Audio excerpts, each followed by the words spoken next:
딸 민서의 첫 돌잔치를 불과 며칠 앞둔 밤, 주방에서 저녁 식사를 준비하던 지은의 귀에 도어락이 열리는 날카로운 기계음이 파고들었다. 그 소리는 마치 행복의 장벽을 뚫고 침입하는 불길한 전주곡과 같았다. 지은이 마중을 나갔지만 남편 성우는 인사 한마디 없이 고급 구두를 거칠게 벗어 던지고는 거실 소파에 몸을 던졌다. 마치 아내가 자신의 시중을 들기 위해 존재하는 투명 인간인 양, 그의 행동은 언제나 오만함으로 가득 차 있었다. 성우가 양복 안주머니에서 꼬깃꼬깃한 봉투 하나를 꺼내 거실 테이블 위에 보란 듯이 던졌을 때 그 봉투 사이로 호텔 연회장 예약 확인서가 비죽 튀어나왔다. 지은이 다가와 봉투를 집어들자 성우는 리모컨으로 TV 채널을 돌리며 마치 귀찮은 파리를 쫓아내듯 무덤덤하게 입을 열었다.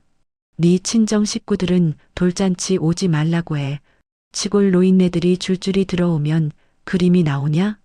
내 체면이 뭐가 돼? 지은은 자신이 지금 들은 말이 현실인지 믿을 수 없어 얼어붙은 채 남편을 바라보았다. 이게 뭐야? 예약 인원수가 왜 이렇게 적어? 우리 식구들이랑 당신 사람들 다 합치면 이거보다 훨씬 많잖아. 지은의 질문에 성우는 코웃음을 치며 소파에 길게 누워 다리를 꼬았다. 그에게 아내의 질문은 그저 수준 낮은 넋두리에 불과했다. 아, 그거 이번에 장인 어른이랑 장모님 자리는 뺐어. 너희 친정 친척들도 다. 이번 돌잔치 그냥 가족 행사가 아니라고 했지. 우리 본부장님이랑 주요 거래처 사장님들 줄줄이 오시기로 했어. 내 승진 걸린 중요한 자리라고. 그의 목소리에는 일말의 미안함도 없었고 오직 자신의 성공을 향한 맹목적인 탐욕만이 번뜩였다. 지은이 들고 있던 예약 확인서를 꽉 쥐며 떨리는 목소리로 항변했다. 그게 무슨 소리야? 우리 딸 민서 처실인데 외할아버지랑 외할머니가 안 오는 게 말이 돼? 흙냄새? 지금 우리 부모님 무시하는 거야? 당신 사업한다고 힘들 때 쌈짓돈까지 털어준 분들이야. 어떻게 그런 말을 해? 지은의 분노는 정당했고 그 분노의 파동은 성우의 비열한 허영심에 정면으로 충돌했다. 그러나 성우는 눈 하나 깜빡하지 않았다. 오히려 이 모든 상황이 자신의 우월함을 증명하는 듯 더욱 거만하게 턱을 지켜들었다. 성우가 지갑을 꺼내더니 5만 원짜리 몇 장을 마치 오물처럼 바닥에 흩뿌리듯 던졌다. 탈락거리며 떨어지는 붉은 지폐들은 마치 지은의 짓밟힌 존엄성을 상징하는 듯 힘없이 그녀의 발치에 내려앉았다. 지은은 숨을 헐떡이며 그 돈을 내려다보았다. 돈이 아니었다. 그것은 남편이 아내의 가족에게 던지는 가장 노골적이고 치욕적인 모욕의 징표였다. 나중에 따로 내려가서 밥이나 한 끼 사드려. 촌스러운 한복 입고 와서 손님들 비위 상하게 하지 말고 이걸로 동네들이랑 국밥이나 드시라고 해. 이게 서로 깔끔하고 좋잖아. 수준 좀 맞추자. 수준 좀. 그가 내뱉은 수준이라는 단어는 지은의 심장에 박힌 칼날이었다. 지은은 바닥에 떨어진 돈을 줍지 않았다. 모멸감에 입술이 파르르 떨렸지만 그녀의 눈빛은 이미 서늘하게 가라앉아 있었다. 그녀의 내면에서는 분노와 절망이 뒤섞인 냉철한 독백이 흘러나오고 있었다. 나는 당신에게 바보였겠지? 당신의 탐욕과 허영심을 위한 배경화면이었겠지. 하지만 내 부모에게 이따위 돈을 던지는 당신의 손길을 나는 결코 잊지 않을 거야. 이 모욕의 대가는 당신이 평생 모아온 모든 것으로 치르게 될 거야. 성우는 아랑곳하지 않고 자신의 손목시계를 눈앞으로 가져갔다. 번쩍이는 금장 로고가 박힌 명품 시계였지만 초침은 6시 방향에서 멈춰 꼼짝도 하지 않았다. 아씨, 며칠 안 찼는데 또 밥 달라고 서버렸네. 하여간 명품은 관리가 까다롭다니까. 성우는 멈춘 시계를 보며 혀를 찼다. 그는 몰랐다. 그 시계가 사실 배터리가 다 되어 멈춘 조잡한 짝퉁 시계라는 것을.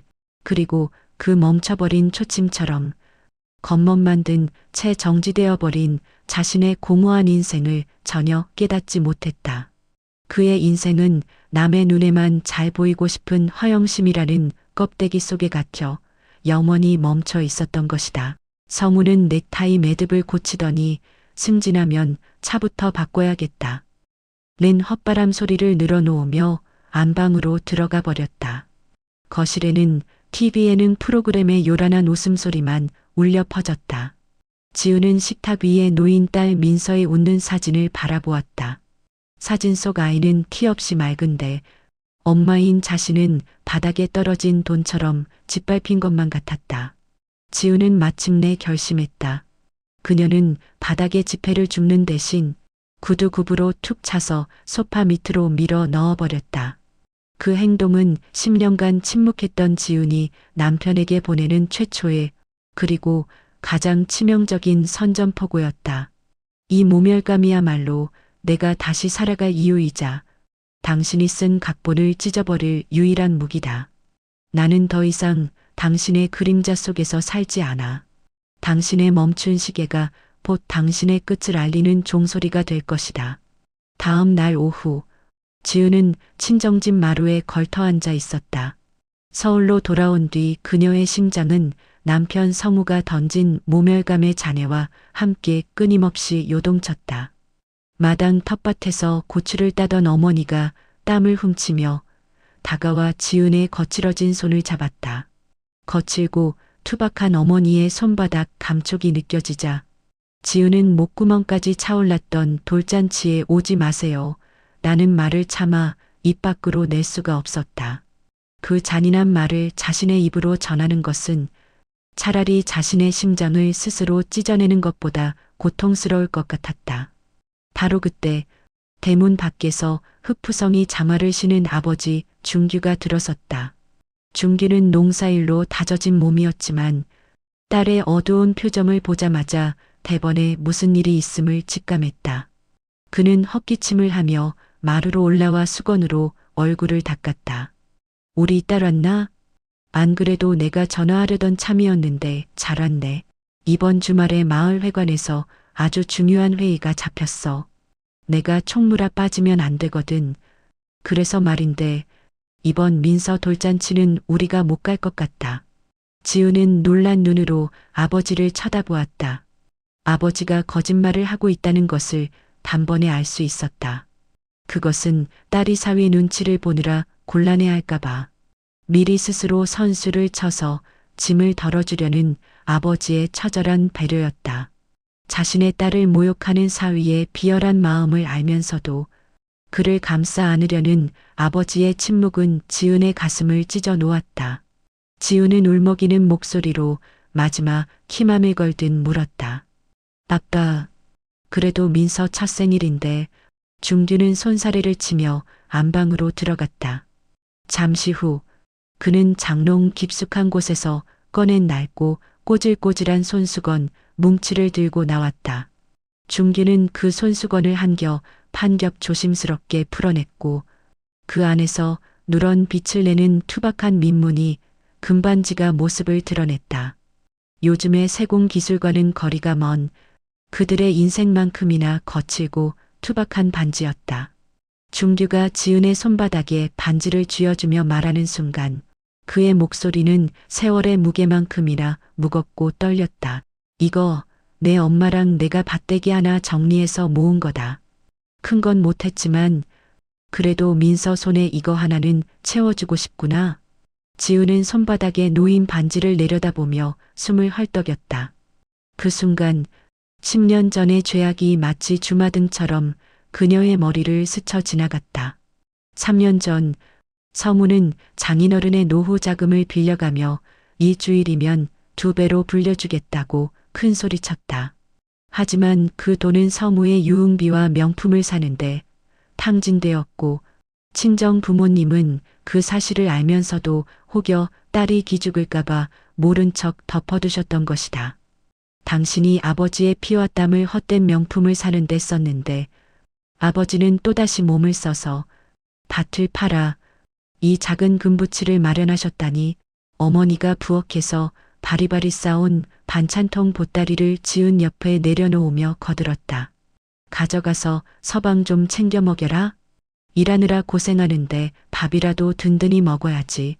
그리고 가서 시어른들한테 싹싹하게 하고 우리 걱정은 말고 재미나게 잔치 치러. 어머니의 따뜻한 걱정은 지은의 짓눌린 감정을 폭발시켰다. 지은의 눈에서 참았던 눈물이 뚝뚝 벌어져 반지를 적셨다.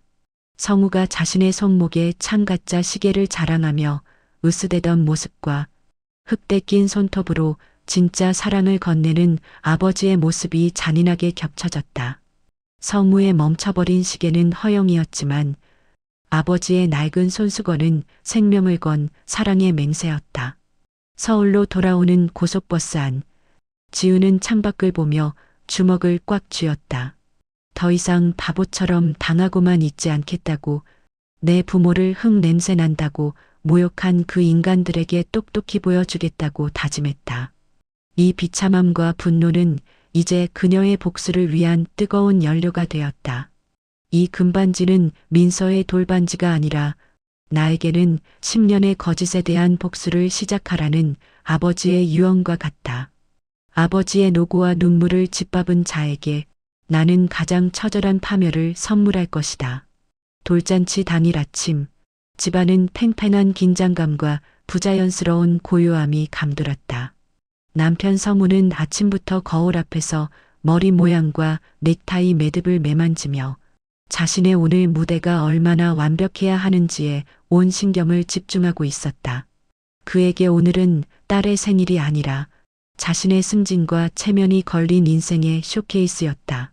한편 지우는 방 안에서 딸 민서의 이마를 짚으며 서늘한 연기력을 발휘하고 있었다. 그녀의 눈빛은 이미 수많은 밤을 새우며 그려온 복수의 청사진으로 가득 차 있었다. 지은이 걱정스러운 표정으로 방문을 열고 나왔을 때 성우는 넥타이를 매다 말고 인상을 팍 찌푸렸다. 어쩌지? 민서가 밤새 열이 안 떨어지네.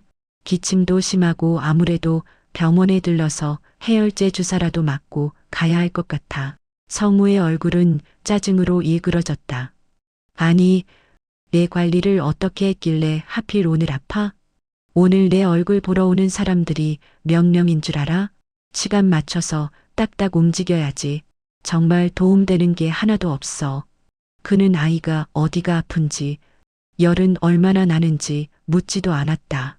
오로지 자신의 스케줄이 꼬이는 것과 완벽해야 할 자신의 체면이 훼손되는 것만을 걱정하고 있었다. 지우는 그 순간 이 남자에게 마지막 남은 인간적인 감정조차 없음을 확신했고 복수를 향한 자신의 결단이 옳았음을 재차 확인했다. 그래, 당신에게는 딸의 생명보다 당신의 승진이 중요하지. 이 이기심이 바로 당신이 파멸하게 될 가장 큰 이유다.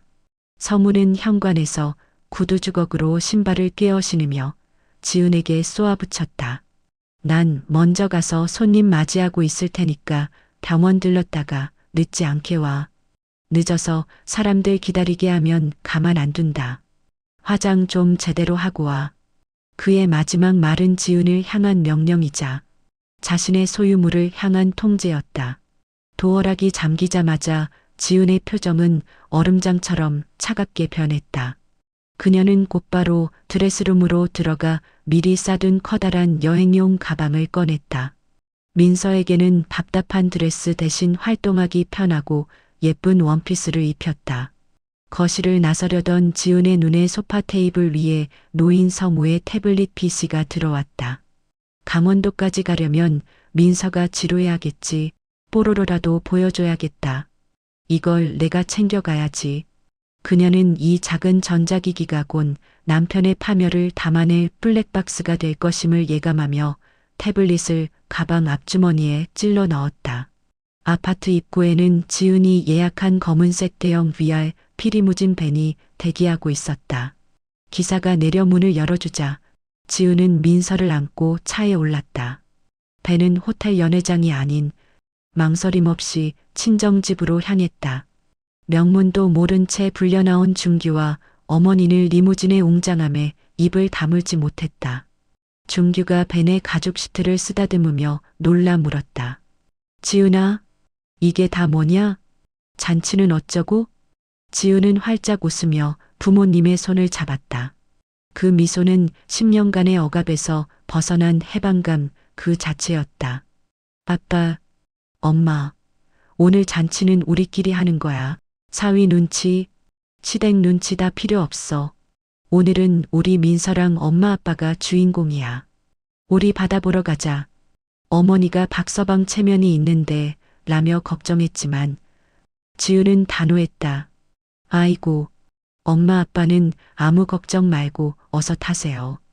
이거 내가 큰맘 먹고 예약한 거예요. 같은 시각 호텔 연회장, 서문은 텅 빈 돌상을 바라보며 축의금 봉투의 두께를 가늠하며 입맛을 다셨다. 그는 자신의 휴대폰이 빗발치는 전화로 뜨거워질 것이라고는 상상도 못한 채 오직 자신의 성공만을 계산하고 있었다. 한편 강원도의 최고급 리조트 입구에는 검은색 밴이 미끄러지듯 멈춰섰다. 차 문이 열리고 바다 냄새가 섞인 시원한 바람이 불어오자 지은은 깊게 숨을 들이마셨다. 그것은 자유의 냄새였다. 프런트 데스크에 선 지은은 결제 카드를 요청받자 지갑 깊숙한 곳에서 체크카드 한 장을 꺼냈다. 그것은 남편 성우에게서 받은 돈이 아닌 결혼 전부터 그 몰래 모아둔 비상금 통장의 카드였다.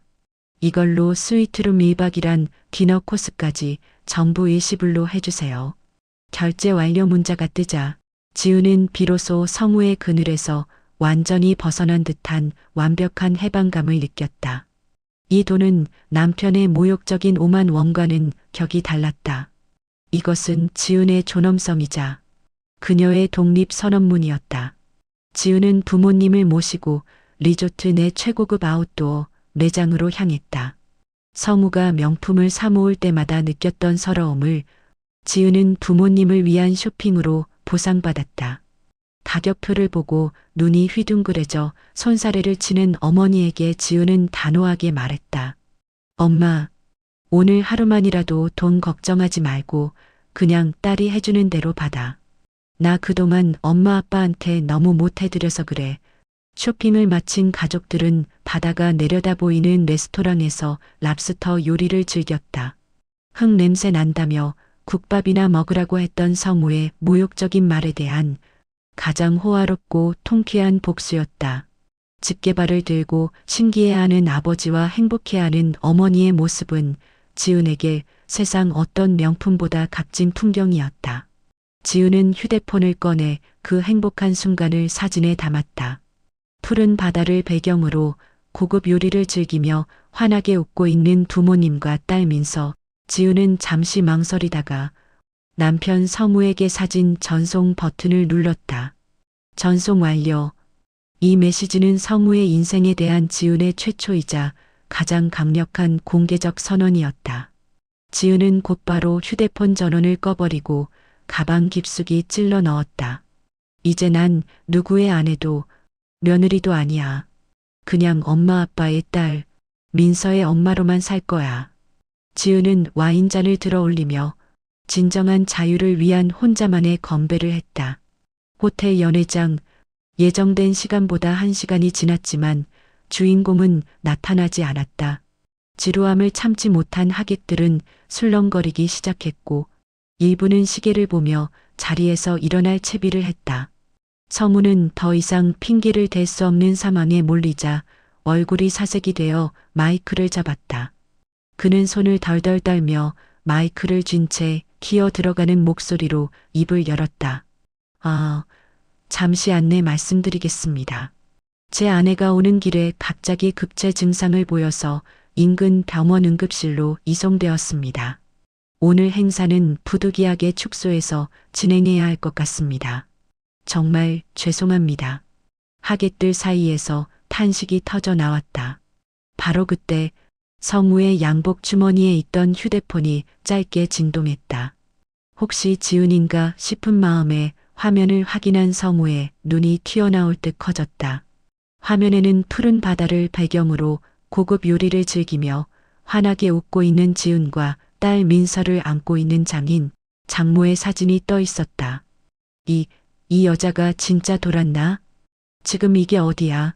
서무는 순간 혈압이 머리끝까지 치솟아 뒷목을 잡고 비틀거렸다. 그의 거짓말이 가장 중요한 순간에 가장 노골적인 사진으로 폭로되는 순간이었다. 뒤늦게 도착한 신우이 현주가 성우의 등 뒤로 다가왔다. 현주는 껌을 씹으며 성우의 휴대폰 화면을 곁눈질로 훔쳐보았다. 어머, 오빠, 이거 올케 언니 아니야? 와, 대박. 여기 요즘 엄청 핫한 강원도 리조트잖아. 올케 언니 센스 있네. 오빠 몰래 이런 데도 다니고. 현주의 눈치 없는 말에 성우의 거짓말은 순식간에 만천하에 들통이 났다. 주변에 있던 친척들과 회사 동료들이 수군거리는 소리가 파도처럼 퍼져나갔다. 상황을 파악한 옥자는 충격으로 입을 떡 벌리더니 곧 얼굴이 불그락푸르락해지며 고함을 질렀다. 뭐야? 응급실은 무슨 얼어 죽을 응급실이야? 치애비랑 남편은 여기서 개망신을 당하고 있는데 지들을 리조트 가서 랍스터를 처먹고 있어. 아이고, 나 죽네. 옥자는 분을 이기지 못하고 테이블 위에 세팅된 와인잔과 접시들을 팔로 거칠게 쓸어버렸다. 와장창, 유리 조각이 사방으로 튀고 붉은 와인이 하얀 테이블볼을 적시며 핏물처럼 번져나갔다. 서무는 분노에 차서 목을 조이던 넥타이를 거칠게 풀어헤쳐 바닥에 패대기 쳤다. 내 승진, 내 체면, 모두 저 여자 때문에 망했어. 서무는 짐승처럼 울부짖었다. 현주야, 너 차 가져왔지? 시동 걸어. 당장 강원도로 간다. 가서 그 여자 머리끄덩이를 잡아서라도 끌고 올 거니까. 성우의 고함 소리가 엉망이 된 연회장에 쩔렁거렸다. 공포에 질린 하객들은 하나둘씩 서둘러 자리를 떴고 잔치판은 순식간에 아수라장으로 변했다. 멈춰버린 짝퉁 금시계를 찬 성우의 주먹이 분노로 부들부들 떨렸다.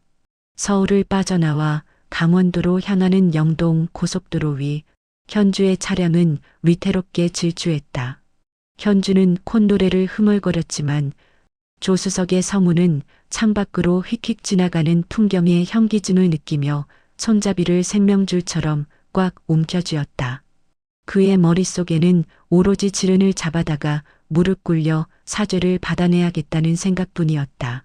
자신의 잘못은 까맣게 잊은 채 모든 것이 지은의 탓이라는 억지 논리로 무장한 성우의 눈동자가 광기로 번들거렸다. 최고급 리조트 로비에 도착한 성우는 헝클어진 머리를 휘날리며 성난 황소처럼 지은을 향해 돌진했다. 야, 김지은, 너 제정신이야. 성우의 고함 소리에 로비에 있던 모든 사람들의 시선이 일제히 쏠렸다. 지은이 소스라치게 놀라 뒤를 돌아보는 순간 성우가 다짜고짜 지은의 어깨를 거칠게 밀쳤다. 지은이 휘청거리며 하마터면 안고 있던 민서를 바닥에 떨어뜨릴 뻔했다. 준규가 놀라 딸을 부축했고 어머니는 비명을 질렀다. 지은이 중심을 잡고 서무를 노려보자 서무는 침을 튀기며 사대질을 해댔다. 내 체면을 아주 바닥에 처박아 놓고 밥이 목구멍으로 넘어가? 네가 사람이야? 그 순간 준규는 더 이상 참지 않았다.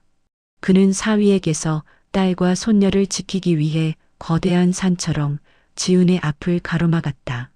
준규는 농사일로 단련된 무쇠 같은 악력으로 서무의 손목을 움켜쥐었다.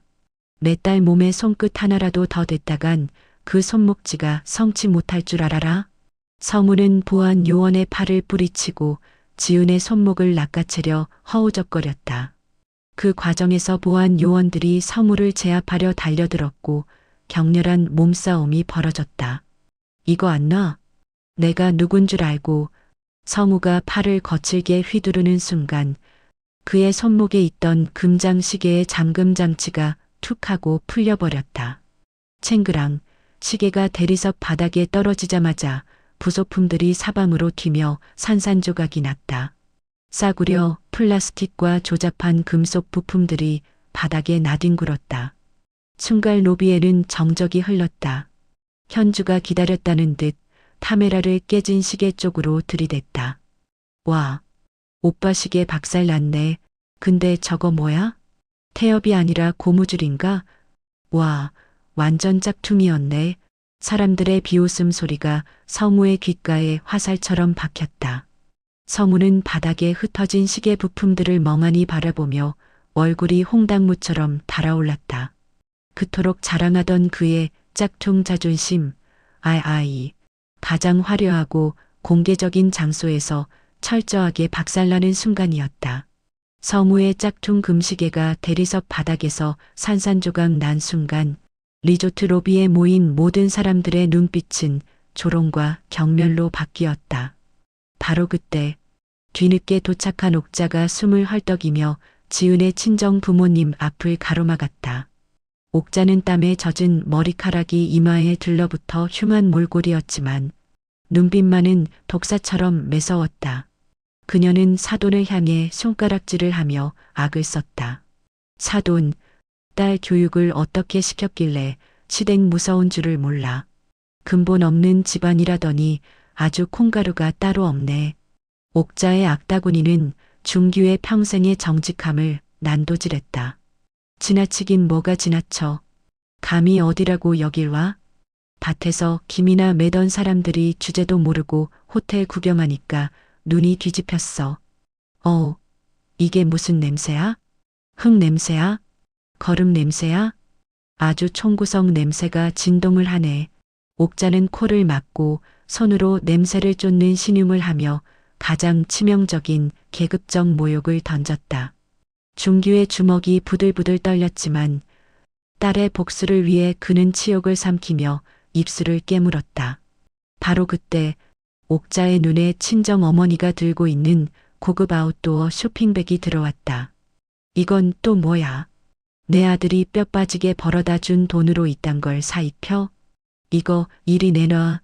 옥자는 다짜고짜 쇼핑백을 낚아채려 달려들었고 두 노인이 쇼핑백 하나를 두고 밀고 당기는 추태가 로비 한복판에서 벌어졌다. 지은은 더 이상 참지 못하고 민서를 아버지에게 맡긴 뒤 옥자의 팔을 쳐내며 앞을 가로막았다. 어머님, 지금 뭐 하시는 거예요? 그거 제 돈으로 사들인 거예요? 당장 사과하세요? 서무는 이 상황을 지은의 탓으로 돌리려 멱살을 잡고 민서를 빼앗으려 했다. 어디서 시어머니한테 눈을 불하려. 사과는 네가 해야지. 내 딸 데리고 갈 거니까 당장 내놔. 아이가 겁에 질려 자지러지게 울음을 터뜨렸지만 서무는 아이를 달래기는커녕 지은이 메고 있던 명품 핸드백까지 뺏으려 하며 가방끈을 잡아당기는 추태를 부렸다. 내 돈으로 산 명품백 메고 호의호식하니까 살만 나냐. 이거 내놔. 짤궁 리조트 당직 지배인이 파손된 기물 내역이 적힌 청구서를 들고 다가왔다. 손님, 지금 파손하신 로비의 장식품들은 변상해 주셔야겠습니다. 견적은 대략 사명석만 원입니다. 서무는 허세를 부리며 신용카드를 꺼내 지배인에게 획 밀었다. 착시명, 그 갚은 돈 가지고 사람을 아주 거지 취급을 하네. 지배인은 말없이 카드를 받아 단말기에 꽂았다. 로비에 모인 모든 사람의 시선이 작은 단말기에 꽂혔다. 잠시 후 정적을 깨고 날카로운 기계음이 울려 퍼졌다. 삑, 한도 초과입니다. 서무의 얼굴이 당황으로 붉게 물들었다. 현주가 웃음을 참지 못하고 킬킬거렸다. 서무는 황급히 다른 카드를 내밀었다. 이거 내가 한도를 낮춰놔서 그래. 이건 블랙나고 블랙. 하지만 두 번째 카드 역시 단말기에 꽂히자마자 더 큰 소리로 안내 음성이 흘러나왔다. 삑, 거래 정지된 카드입니다. 카드사로 문의 바랍니다. 서무는 창피함과 분노로 얼굴이 사색이 되었다. 그는 떨리는 손으로 휴대폰을 꺼내 카드사 고객센터로 전화를 걸었고 스피커폰으로 연결된 전화기에서 친절하지만 단호한 상담원의 목소리가 로비 전체에 생중계되었다. 네.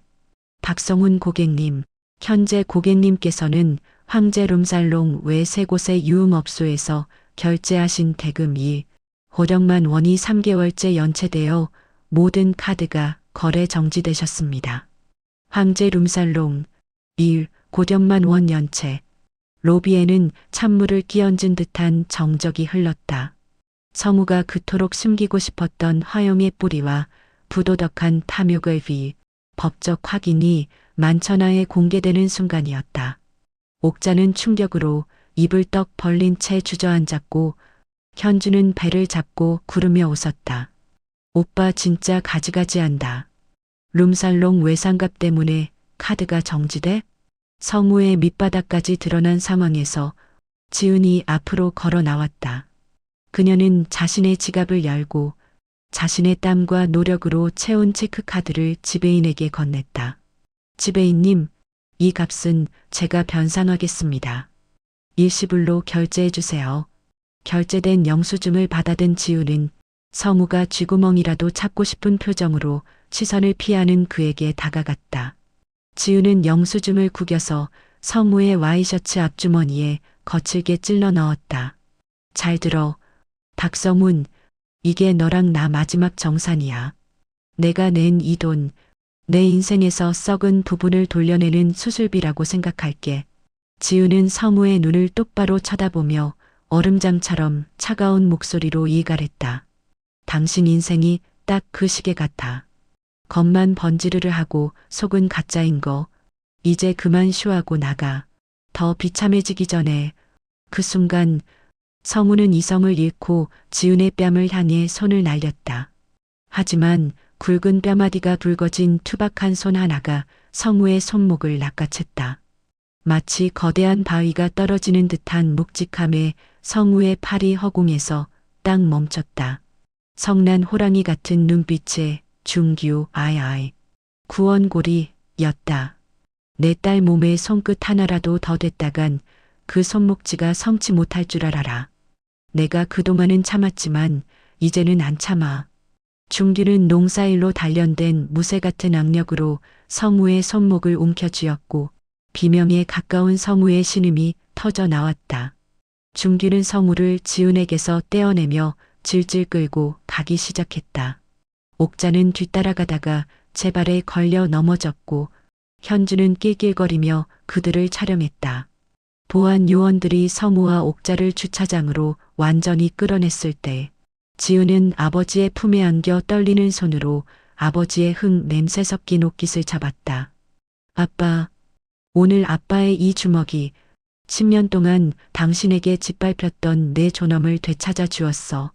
며칠 뒤 서울의 한 재래시장 입구는 옥자가 지르는 통곡 소리로 떠나갈 듯 요란했다. 그곳은 지은의 친정아버지 중규가 평생 땀 흘려 가꾼 채소를 파는 작은 가게 앞이었다. 중규는 매일 새벽부터 성실하게 가게를 열고 있었지만 오늘 그의 가게 앞에는 파멸의 무대가 펼쳐지고 있었다. 머리에 흰띠를 두른 옥자는 불륜 며느리 물러가라, 폭력사돈 물러가라고 적힌 피켓을 세워두고는 가게 앞좌판을 가로막고 대자로 드러누웠다. 옥자는 지나가는 사람들을 붙잡고 가슴을 치며 거짓 울음을 짜냈다. 아이고, 동네 사람들, 내 말 좀 들어보세요. 며느리란 년이 글쎄 외간 남자란 눈이 맞아서 내까지 데리고 도망을 갔지 뭡니까. 그녀의 연기는 워낙 실감나 평소 성실하기로 소문난 중규의 가게였음에도 불구하고 사람들은 반신반의하며 웅성거렸다. 옥자가 내뱉는 불륜과 도망이라는 단어는 정직하게 살아온 중규의 평생 명예를 시장 바닥에 내팽개치는 가장 치명적인 사회적 살인이었다. 가게 안에서 채소를 다듬던 중길은 밖이 소란스럽자 장갑을 벗고 황급히 뛰쳐나왔다. 가게 앞을 난장판으로 만들고 있는 옥자를 본 중규의 얼굴이 붉게 달아올랐다. 딸을 욕보이고 자신의 명예를 짓밟는 사부인의 행태에 피가 거꾸로 솟는 것 같았다. 중규가 떨리는 목소리로 소리쳤다. 사부인, 지금 이게 뭐 하시는 짓입니까? 남의 영업장에서 왜 이러세요? 누가 불륜을 저질렀다고 생사람을 잡습니까? 중규가 옥자의 팔을 잡아 일으키려 하자 옥자는 기다렸다는 듯이 눈을 건뜨겼다. 그녀는 중규의 손이 옷깃에 닿기도 전에 아 하는 비명을 지르며 제풀의 뒤로 나자빠졌다. 옥자는 바닥을 대굴대굴 구르며 몸부림을 쳤다. 아이고 사람 살려. 사돈이 또 사람 치네. 내 허리 부러졌네. 경찰 불러주세요. 옥자의 기가 막힌 할리우드 액션에 구경꾼들은 경악하며 입을 다물지 못했다. 아니, 내가 언제 쳤다고. 중규는 억울함에 가슴을 치며 해명하려 했지만 극심한 스트레스로 인해 목소리가 나오지 않고 쇠소리만 새어 나왔다. 그때 중규의 몸이 심상치 않게 휘청거렸다. 평생을 정직하게 살아온 그의 자존심이 옥자의 혀끝에서 난도질 당하고 있었고 그 고통은 육체의 극한으로 전이되었다. 그게 아니, 중규가 왼쪽 가슴을 부여잡으며 얼굴을 찡그렸다. 피기가 싹 가신 그의 얼굴은 순식간에 백지장처럼 창백해졌고 이마에는 식은땀이 비 오듯 흘러내렸다. 급성 심근경색 마이오카디얼 인파렉션. 중규는 중심을 잃고 비틀거리다 채소접한 위로 쓰러지듯 넘어졌다. 무너지는 중규의 몸에 눌려 배추와 무가 바닥으로 우르르 쏟아져 내렸다. 바로 그때 멀리서 장을 보고 돌아오던 지은이 인파 너머로 이 참혹한 광경을 목격했다. 아빠, 안 돼. 지은의 손에 들려있던 장바구니가 바닥으로 툭 떨어졌다. 아빠. 달려온 지은이 쓰러진 중규를 끌어안으며 울부짖었다. 중규는 가슴을 쥐어뜯으며 거친 숨을 몰아쉬었고 초점 잃은 눈동자는 허공을 헤매고 있었다. 바닥에 누워 쇼를 하던 옥자는 중규가 진짜로 쓰러지자 슬금슬금 뒷걸음질을 쳤다. 그녀는 자신이 저지른 악행의 결과는 무시한 채 사람들이 중규에게 몰려간 틈을 타 인파 속으로 빠르게 사라졌다. 구급차 사이렌 소리가 시장 골목을 찢을 듯 울려 퍼졌다. 지우는 구급차 안에서 산소 마스크를 쓴 아버지의 손을 꼭 잡고 하염없이 눈물을 흘렸다. 내가 멍청하게 그 인간과 결혼만 하지 않았어도 내가 도망가지 않고 참았더라면 자신의 죄책감이 지은을 짓눌렀다. 병원 응급실. 담당 의사는 심각한 표정으로 급성 심근경색입니다. 스트레스로 인해 혈관이 급격히 수축하면서 관상동맥이 막혔어요. 지금 당장 시술 들어가지 않으면 위험합니다. 라고 말했다. 수술실 문이 닫히고 붉은 등이 켜지자 지우는 다리에 힘이 풀려 주저앉았다. 지우는 무릎 사이에 고개를 파묻고 소리 죽여 오열했다. 박서문, 그리고 당신 어머니, 당신들은 내 부모님의 생명을 건드렸다. 당신들의 탐욕과 허영심이 아빠를 죽음으로 몰아넣었어. 지은의 눈물은 이제 슬픔이 아닌 지옥보다 더 차가운 복수의 결의로 변했다. 아버지의 심근경색, 운명적 희생은 지은의 마지막 자비심을 완전히 걷어차고 성공과 파멸이라는 단 하나의 목표를 향해 나아가게 하는 최종적인 방아쇠가 되었다. 아버지가 응급 심근경색 시술을 받고 중환자실로 옮겨진 깊은 밤, 지은은 수술실 앞복도 벤치에 홀로 앉아 있었다. 그녀의 무릎 위에는 며칠 전 리조트에서 몰래 챙긴 서무의 태블릿 PC가 놓여 있었다. 분노와 죄책감이 뒤섞인 채 지은은 이 고통의 원인을 법적 파멸로 응징하겠다는 냉철한 결심을 다졌다. 아빠의 생명이 위독한 이 순간에도 당신들은 나에게 돈을 요구하고 내 딸을 뺏으려 해. 당신들의 죄악은 용서받을 수 없다.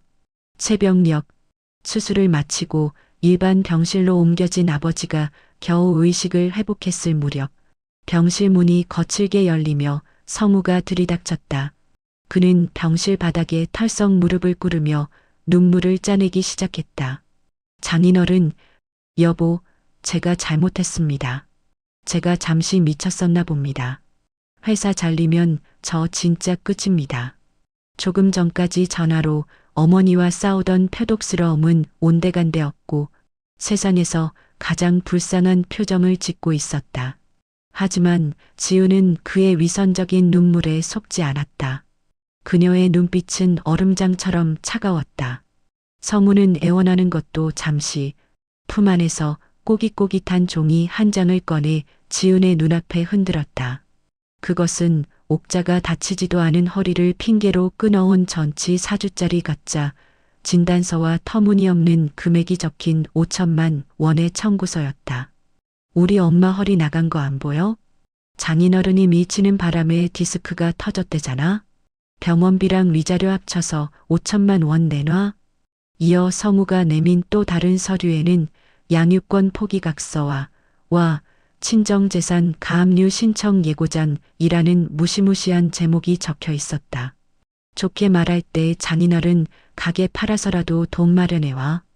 안 그러면 소송 걸어서 양육권 뺏어오고 너희 친정집까지 싹 다 경매로 넘겨버릴 거니까. 너 능력 없잖아. 법원은 경제력 있는 아빠 편 들어주게 돼 있어. 성우는 자신의 경제력 비록 전부 빚을지라도가 법적 위협을 이용해 지은을 완전히 굴복시키려 했다. 지은은 끓어오르는 분노를 억누르며 깊은 숨을 내쉬었다. 소리를 지르고 뺨을 때려봤자 이 인간 쓰레기에게는 아무런 타격도 되지 않을 것임을 알았다. 지은은 주머니에서 휴대폰을 꺼내 녹음 목록을 확인했다. 화면에는 성우가 리조트에서 행패 부린 것, 옥자가 시장에서 거짓으로 소란 피운 것, 그리고 방금 협박한 내용까지 고스란히 녹음되어 있었다. 지은은 성우가 내민 가짜 진단서와 각서를 반으로 찢어 성우의 얼굴에 흩뿌렸다. 연기 그만해. 역겨우니까. 성우가 울먹이며 지은아, 민서 봐서라도 라며 애원했지만 지은은 그의 말을 차갑게 잘랐다. 민서한테 지우고 싶은 5점, 넌 이미 민서한테 지우고 싶은 5점일 뿐이야. 지은은 한 걸음 더 다가가 성우의 눈을 똑바로 쳐다보며 얼음장처럼 차가운 목소리로 이갈했다. 박성훈, 너 실수했어. 차라리 빈손으로 와서 빌기라도 했으면 민서 아빠로서 마지막 예의는 지켜주려고 했는데 이제 그럴 필요가 없어졌네. 그녀는 누런 서류 봉투에서 자신이 미리 준비한 서류를 꺼내 성우의 얼굴을 향해 던졌다. 이혼 소장이야. 네가 제일 무서워하는 게 돈 없는 삶이지. 내가 약속할게. 널 아주 철저하게 빈털터리로 만들어줄 거야. 성우는 찢어진 종이 조각들 사이에서 이혼 소장을 멍하니 바라보았다. 지우는 녹음 파일을 성우의 눈앞에서 재생했다. 장인어른 가게 팔아서라도 돈 마련해와. 양육권 뺏어오고 친정집까지 경매로 넘겨버릴 거니까. 성우 자신의 목소리가 병실에 적나라하게 울려 퍼지자 그의 얼굴은 흑빛으로 변하며 공포에 질렸다. 지우는 멍에 있는 성우의 어깨를 치고 지나가며 나지막이 덧붙였다. 이 녹음 파일이랑 시장 CCTV 그리고 리조트에서 네가 행패 부린 영상까지 싹 다 모아서 법원에 제출할 거야. 아, 그리고 네가 내일 룸살롱 외상값 청구할 생각이니까 준비해둬. 쪽팔려서 원. 결국 성우는 병실 밖에서 대기하던 간호사들에 의해 질질 끌려나갔다. 문이 닫히고 다시 고요해진 병실. 침대에 누워있던 아버지 준규가 힘겹게 몸을 일으키며 베개를 집어 성우가 나간 문을 향해 던졌다. 꼴도 보기 싫으니까 당장 나가. 내 딸 눈에서 눈물 나게 하더니 내 눈에서는 피눈물이 날 거다. 준규는 지은의 손을 잡으며 떨리는 목소리로 말했다. 잘했다. 내 딸, 참 잘했어. 이제 네 인생 살아라. 지은은 아버지의 손을 잡고 울음을 터뜨렸지만 그것은 슬픔이 아닌 복수와 해방의 전율이 뒤섞인 눈물이었다. 그녀는 아버지의 생명을 위협한 악인들에게 법적 파멸이라는 최종 선전포고를 마친 것이다. 아버지가 중환자실에서 일반 병실로 옮겨진 깊은 밤. 지은은 병원복도 구석진 벤치에 홀로 앉아 서무의 생명이 걸린 최종 복수 계획을 실행했다. 그녀의 무릎 위에는 리조트 갈 때 챙겨 나왔던 서무의 태블릿 PC가 놓여 있었다. 서무가 목숨보다 소중하게 여겼던 사회적 가면을 그가 가장 자랑스러워하던 사람들 앞에서 직접 벗겨버릴 시간이었다. 지우는 차분한 손놀림으로 영상 편집 앱을 실행했다. 그녀는 리조트 로비에서 서무가 장인어른을 밀치고 행패 부리는 CCTV 영상, 옥자가 시장 바닥에서 자해 공갈을 하며 대굴대굴 구르는 영상, 그리고 병실에서 녹음했던 서무의 협박 음성 파일까지 모든 파편을 하나의 파일로 묶었다. 지우는 입술을 굳게 다문 채 서무의 태블릿 사진첩을 열었다. 예상대로 서무의 사진첩은 그의 허세와 방탄함을 증명하는 판도라의 상자였다. 유흥업소 여종업원의 문자 캡처본, 과도하게 자랑스럽게 찍어둔 양주병 사진들, 그리고 법인카드를 사적으로 유용한 흔적들. 이 모든 자료를 하나의 파일로 묶은 뒤 지우는 서무의 카카오톡 계정을 열었다. 서무가 평소 황금 인맥이라며 자랑하던 상위 1% 거래처 CEO 모임, 회사 임원들이 모두 포함된 영업이팀 공지방, 그리고 시댁 친척들이 모여있는 박씨 가문 가족방을 차례로 선택했다. 지은의 손가락이 키보드 위를 춤추듯 움직였다. 안녕하세요. 박서문 과장의 아내 김지은입니다. 평소 남편이 그토록 강조하던 품격과 체면의 실체를 그를 아끼시는 모든 분과 공유하고자 합니다. 낮에는 건실한 가장, 밤에는 룸살롱 VIP이자 장인어른을 폭행하고 아내를 협박하는 박서문 과장의 화려한 이중생활을 감상해 주십시오. 마지막 문장을 입력한 지은의 손가락이 전송 버튼 위에서 잠시 멈췄다. 이 버튼을 누르면 돌이킬 수 없는 파국이 시작될 것임을 알았지만 지은의 눈에는 망설임 대신 서늘한 확신만이 감돌았다. 그녀는 깊은 숨을 들이마시고 단호하게 전송 버튼을 눌렀다. 전송 완료. 전송 완료라는 메시지가 뜨는 순간 고요했던 병원 복도 박서울의 밤은 사회적 폭탄으로 폭발했다. 서무가 그토록 공들여 쌓아 올린 허영의 탑이 디지털 파편이 되어 무너져 내리기 시작했다. 다음 날 아침 서무의 회사 로비는 출근 시간임에도 불구하고 묘한 긴장감이 감돌았다. 서무가 회전문 안으로 들어서자 삼삼오오 모여있던 직원들의 시선이 일제히 그에게 꽂혔다. 그를 보자마자 직원들은 슬금슬금 피하며 귓속말을 쏟아냈다. 저기 봐. 저 사람이야. 단톡방 그 영상. 어머, 진짜 뻔뻔하다. 어떻게 출근할 생각을 했대? 서무는 얼굴이 벌개져서 고개를 숙이고 엘리베이터를 향해 걸음을 재촉했다. 하지만 엘리베이터 문이 열리기도 전에 검은 정장을 입은 감사팀 직원 2명이 서무의 앞을 가로막았다. 박서문 과장님, 밤사실로 동행하시죠. 법인 카드 횡령 및 품위 유지 위반 혐의로 조사받으셔야 합니다. 서무는 다급하게 변명했다. 아니, 오해입니다. 제 아내가 앙심을 품고 조작한 거예요. 저는 억울합니다. 감사팀 직원은 싸늘한 표정으로 서무의 팔을 잡았다. 조작인지 아닌지는 가서 확인하시죠. 더 망신당하기 싫으시면 조용히 따라오시죠. 감사실로 끌려가면서 서무는 주머니 속 휴대폰을 꺼내 떨리는 손으로 어머니 옥자에게 전화를 걸었다. 서무는 전화가 연결되자마자 짐승처럼 울부짖었다. 엄마 때문에 다 망했어. 엄마가 시장에서 쇼만 안 했어도 지은이가 이렇게까지 안 나왔을 거 아니야. 이제 회사도 잘리고 나 감옥 가게 생겼다고. 전화기 너머로 옥자의 날카로운 고성이 고막을 찢을 듯 울려 퍼졌다. 야, 이 썩을. 그게 왜 내 탓이야. 네가 못나서 마누라 단속 하나 못 해놓고 어디서 어미 탓을 해. 서로를 물어뜯는 추악한 모자의 싸움은 감사팀 직원이 서무의 휴대폰을 압수하면서 강제로 종료되었다. 몇 시간 뒤 조사를 마치고 초라한 몰골로 풀려난 서무는 그가 그토록 목숨 걸었던 사회적 지위를 완전히 박탈당했다. 그의 해고는 지은이 그에게 내린 공개적인 사회적 사형 선고, 알비였다. 지은은 아버지의 병실에 앉아 이 소식을 들었다. 그녀의 복수는 이제 개인의 존엄성 회복을 넘어 사회적 정의를 구현하는 단계로 넘어갔다. 그녀의 눈빛은 비로소 안도와 승리로 빛나고 있었다.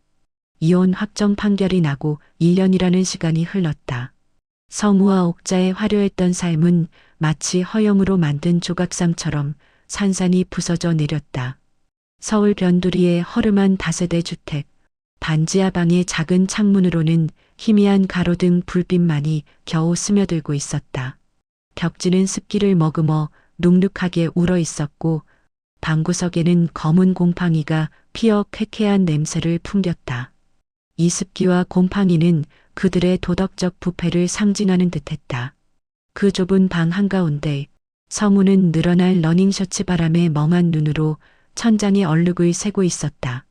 회사에서 해고당한 뒤 밀린 유흥업소 외상값과 카드빚을 메우느라 빈털터리가 된 그는 신용불량자로 전락했다. 배에서 꼬르륵 소리가 요란하게 울리자 성우는 무릎이 튀어나온 트레이닝복 바지에 슬리퍼를 끌고 밖으로 나섰다. 동네 편의점 앞 성우는 진열대 앞에서 유통기한이 임박한 도시락을 매의 눈으로 노려보고 있었다. 평생 펜대만 굴리던 손으로 노동판을 기웃거려 봤지만 버틸 수 없었던 그에게 이제 먹을 것을 구하는 행위는 굴종 그 자체였다.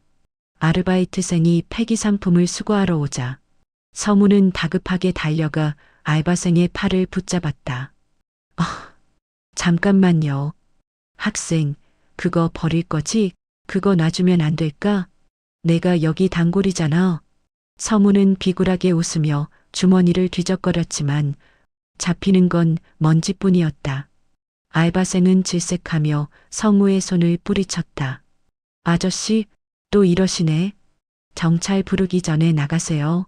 냄새나니까. 알바생의 호통에 성우는 입맛을 다시며 쫓겨나듯 편의점을 나왔다. 그는 유리창에 비친 자신의 초라한 모습을 보며 침을 뱉었다. 1년 전 명품 시계를 차고 허세를 부리던 박 과장은 온데간데없고 찌질한 동네 백수 한 명만 서 있을 뿐이었다. 한편 옥자의 사정은 성우보다 더 비참했다. 동네 경로당 입구에서 옥자는 안을 기웃거리며 눈치를 살피고 있었다.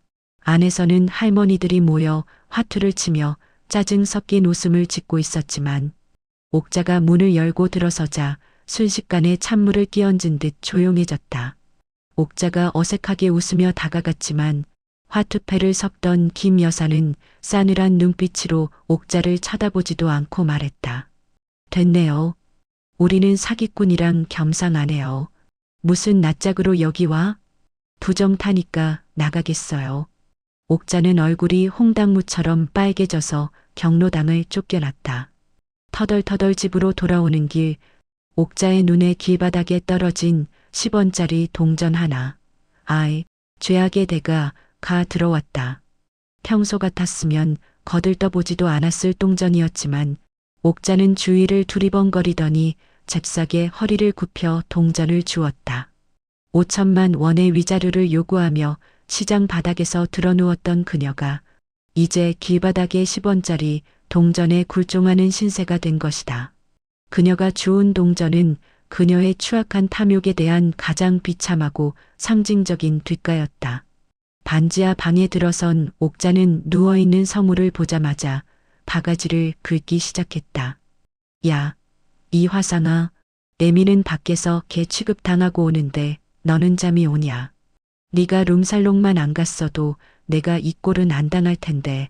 성우도 지지 않고 되들었다. 아, 또 그 소리. 엄마가 시장에서 할리우드 액션만 안 했어도 지은이가 위자료 청구 안 했을 거 아니야. 엄마 때문에 내 퇴직금 다 날아갔다고. 서로를 탓하며 악을 쓰는 모자의 목소리가 곰팡이 핀 벽을 타고 공허하게 울렸다.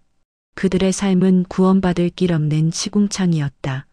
그들이 멸시했던 지은의 부모님은 흙을 만졌지만 정직했고 그들의 삶은 고결했다.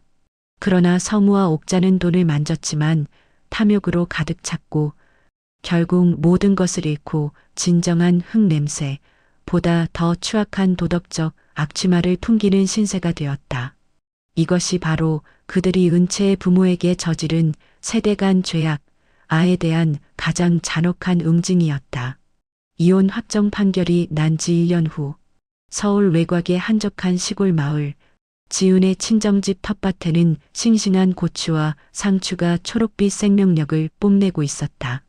아버지 준규는 기적적으로 심근경색에서 완전히 회복되어 활짝 핀 웃음을 머금고 텃밭을 일구고 있었다.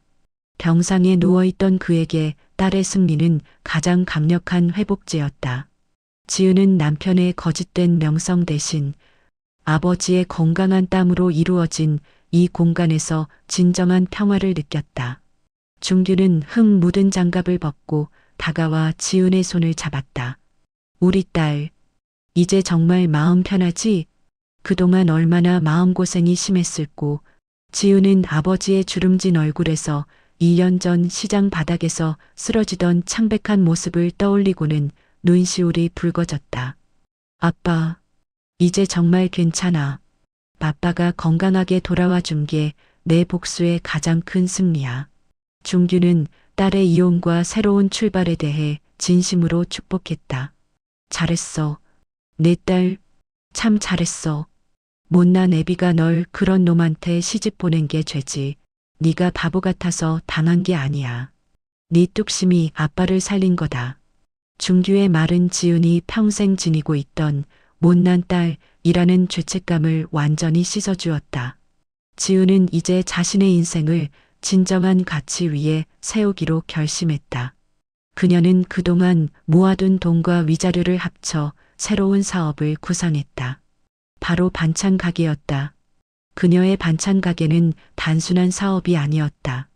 그것은 성우가 멸시했던 흙냄새, 나는 정직한 노동, 아율, 최고의 가치로 승화시키는 대규모 속죄 행동, 위의 시작이었다. 아빠, 나 반찬 가게 열 건데 아빠가 좀 도와줘야겠어. 지은의 말에 준규는 호탕하게 웃었다. 반찬 가게? 이 늙은이가 뭘 도울 게 있다고? 아니야. 아빠, 제일 중요한 걸 도와줘야 해. 아빠의 텃밭에서 나온 이 건강한 채소들, 바로 이게 내 가게의 핵심이야. 서무는 것만 번지르르한 걸 좋아했지만 사람들은 정직한 걸 원하거든. 지은은 사업 계획을 설명했다. 가게의 이름은 이준규의 텃밭, 이지은의 식탁. 이것은 딸이 아버지에게 바치는 최고의 명예 회복이자 함께 상생하는 운명적 연결, 아아의 약속이었다. 당신이 흙 냄새라고 조롱했던 이 채소들이 당신의 룸살롱 외상값으로 채워진 삶보다 더 가치 있다는 것을 증명해 보일 것이다. 준규는 눈물을 글썽이며 딸을 바라보았다. 그는 흙푸성이인 자신의 거친 손, 아야를 내밀었다. 그래, 좋다. 네가 정직하게 해보겠다면 아빠가 너에게 최고의 재료를 대줄게. 평생 농사지은 내 땀과 노하우 모두 너에게 줄게. 지은은 아버지의 그 투박한 손을 감사히 잡았다. 그 손은 서무의 짝퉁 금시계가 닳고 흉내낼 수 없는 진정한 신뢰와 사랑의 징표였다. 두 사람은 함께 서울로 돌아왔다. 지은은 새 가게를 열기 위해 인테리어를 정갈하게 꾸미고 준기는 매일 새벽 싱싱한 채소들을 정성껏 손질해 딸의 가게로 보냈다. 낡은 껍데기를 벗어던진 지은의 새로운 인생 이막은 아버지의 정직한 노동과 딸의 뛰어난 능력이 결합된 가장 단단하고 빛나는 서사로 시작되고 있었다. 이혼 확정 판결이 나고 1년이라는 시간이 흘렀다. 서울 강남의 한번화하고 깔끔한 거리에 지은의 반찬 가게 본점이 자리 잡았다. 단판에는 이준규의 텃밭, 이지은의 식탁이라는 상호가 멋들어지게 적혀 있었다. 친정 부모님의 건강한 식재료와 지은의 야무진 손맛이 입소문을 타면서 지은의 반찬 가게는 1년 만에 백화점 팝업 스토어에 입점하고 프랜차이즈 10호점까지 낼 정도로 대박이 났다. 가게 안은 반찬을 사려는 손님들로 문전성시를 이루고 있었다. 말끔한 정장 차림의 지우는 직원들에게 지시를 내리고 손님들에게 인사를 건네느라 눈코 뜰 새 없이 바빴다. 그녀의 얼굴에서는 과거의 그늘이나 우울함은 찾아볼 수 없었다. 자신감 넘치는 눈빛과 당당한 태도, 그녀는 더 이상 누군가의 눈치를 보는 며느리가 아닌 성공한 여성 사업가 이지은 대표였다. 당신이 흙냄새라고 조롱했던 이 정직한 노동이 당신의 헛된 허영심보다 얼마나 더 강한지 나는 증명해냈다. 계산대 뒤편에 걸린 TV에서는 성우가 다니던 회사의 부도 소식이 뉴스로 흘러나오고 있었지만 지은은 눈길조차 주지 않았다. 그녀는 오로지 자신의 앞날만을 바라보며 환하게 웃었다. 성우의 삶이 파멸로 치닫는 동안 지은의 삶은 성공과 번영이라는 이름으로 완성되고 있었다. 화창한 주말 오후, 확장 이전한 지은의 본점 가게 앞마당은 알록달록한 풍선과 꽃으로 장식되어 있었다. 오늘은 지은의 가게 확장 오픈 기념식 겸 딸 민서의 두 번째 생일 파티가 열리는 날이었다. 부드러운 엔진 소리와 함께 검은색 고급 세단 한 대가 미끄러지듯 마당으로 들어왔다. 운전석 문이 열리고 선글라스를 낀 지은이 구두 굽소리를 또각이며 내렸다. 햇살을 받아 반짝이는 자동차의 엠블럼보다 지은의 미소가 더 눈부셨다. 이것은 남편의 짝퉁 시계와 빚더미와는 격이 다른 지은 스스로의 능력으로 획득한 진정한 명품 B였다. 뒷좌석에서는 건강을 완전히 되찾은 준규와 곱게 차려입은 어머니가 민서를 안고 내렸다. 준규는 혈색 좋은 얼굴로 손녀의 재롱에 눈을 떼지 못했다. 우리 딸 왔나? 지은아, 차가 아주 번쩍번쩍한다. 운전은 할만하냐? 지은은 선글라스를 머리 위로 올리며 부모님께 다가갔다. 그럼요. 아빠 엄마 모시고 여행 다니려면 이 정도는 타야죠. 파티장에는 지은의 직원들과 거래처 사람들, 그리고 민서의 친구들이 모여 축하의 박수를 보냈다. 지은은 마이크를 잡고 단상에 올랐다. 그녀는 하객들을 둘러보며 잠시 감회에 젖었다. 1년 전 쫓기듯 도망쳤던 리조트에서의 초라했던 생일 파티가 떠올랐지만 이제는 그 기억마저 성장의 밑거름이 되어 주었다. 바쁘신 와중에 이렇게 와주셔서 감사합니다. 지난 1년 정말 치열하게 살았습니다. 때로는 넘어지고 싶을 때도 있었지만 저를 믿어준 가족들과 직원 여러분 덕분에 이 자리에 설 수 있었습니다. 지은의 목소리가 떨렸다. 특히 제 인생의 가장 든든한 버팀목이 되어준 우리 아버지, 어머니, 그리고 세상 무엇과도 바꿀 수 없는 제 딸 민서에게 이 모든 영광을 돌립니다. 지은이 눈시울을 붉히며 건배를 제의하자 사람들은 이지은 파이팅, 대박 나세요. 를 외치며 잔을 부딪혔다. 중규는 샴페인 잔을 들고 흐뭇하게 딸을 바라보며 아내에게 귀옛말을 했다. 임자, 우리 딸 참 장하지? 내 평생 농사 지은 것 중에 우리 지은이가 제일 잘 키운 자식 농사야. 파티가 끝나고 해가 뉘어질 무렵 지은은 민서를 카시트에 태우고 다시 운전석에 올랐다. 부모님은 뒷좌석에서 민서와 장난을 치며 웃음꽃을 피웠다. 지은은 백미러를 보았다. 거울 속에는 더 이상 주눅 들고 상처받은 여자가 아닌 자신의 삶을 주도적으로 이끌어가는 강인한 엄마이자 딸의 얼굴이 비치고 있었다. 당신이 나에게 남긴 것은 파멸이 아니라 내가 진정한 나를 찾을 수 있는 해방과 기회였다.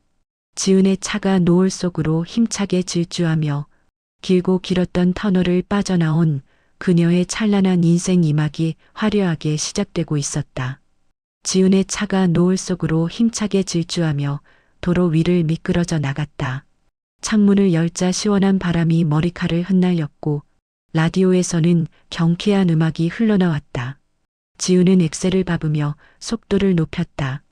그녀의 눈앞에 펼쳐진 도로는 막힘없이 뻥 뚫려 있었고 저 멀리 보이는 맑고 푸른 하늘은 마치 그녀의 찬란한 미래를 보여주는 듯했다.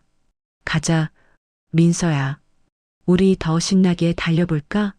그녀의 성공은 단순한 개인의 영달이 아니었다.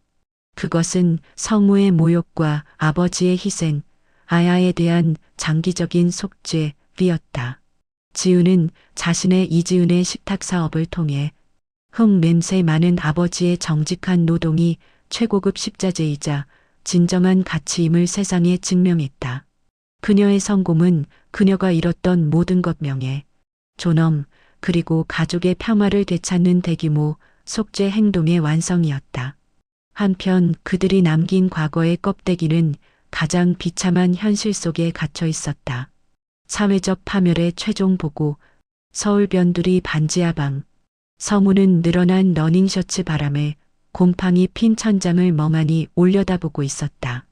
그는 여전히 일용직조차 구할 수 없는 신용불량자였고 옥자는 길바닥에 10원짜리 동전을 줍는 신세였다.